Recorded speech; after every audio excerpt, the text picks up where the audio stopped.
पुणे येथील डॉक्टर बाबासाहेब आंबेडकर संशोधन आणि प्रशिक्षण केंद्राच्या वतीनं वडगाव कोल्हाटी येथे पथनाट्याद्वारे जनजागृती करण्यात आली। वडगाव कोल्हाटी येथे शुक्रवारी पुणे येथील डॉक्टर बाबासाहेब आंबेडकर संशोधन आणि प्रशिक्षण संस्थेतर्फे समतादूत प्रकल्पाच्या माध्यमातून नागरिकांत पथनाट्याद्वारे जनजागृती करण्यात आली। पथनाट्यातून स्त्री पुरुष समानता, स्वातंत्र्य, समता, बंधुत्व, अंधश्रद्धा निर्मूलन आणि आंतरजातीय युवा याविषयी जनजागृती करण्यात आली। यावेळी पथनाट्यात शेख मोहसिन, सुभाष राठोड, ज्ञानेश्वर सोनवणे, उमेश धनेदर, शशिकांत कांबळे, मीनाक्षी चौथे, मीनाक्षी जाधव, सरिता पाटील, नंदा भगने, रमा साळवे, तुकाराम पिंपरीकर, पूनम कुमावत, सय्यद रुबीना आणि प्रकल्प अधिकारी बालाजी मोरे यांचा समावेश होता।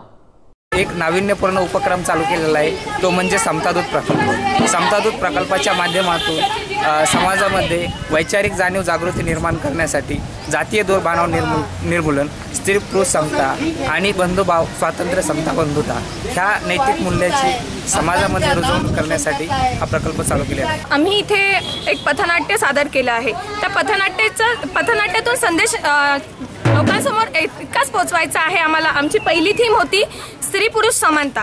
जेवढा अधिकार माणसांना देण्यात आलेला आहे तेवढाच अधिकार हा स्त्रियांनाही देण्यात यावा असं या पहिल्या थीममधून आम्हाला दर्शवायचं होतं। दुसरी थीम होती अंधश्रद्धा निर्मूलन। खरंच एखाद्या बंधुबाबाकडे जाऊन आपल्याला मूलबाळ होतं का या भ्रमात राहणारे लोक, त्यांच्यापर्यंत आम्हाला हा संदेश पोहोचवायचा होता की असं काहीही नसतं।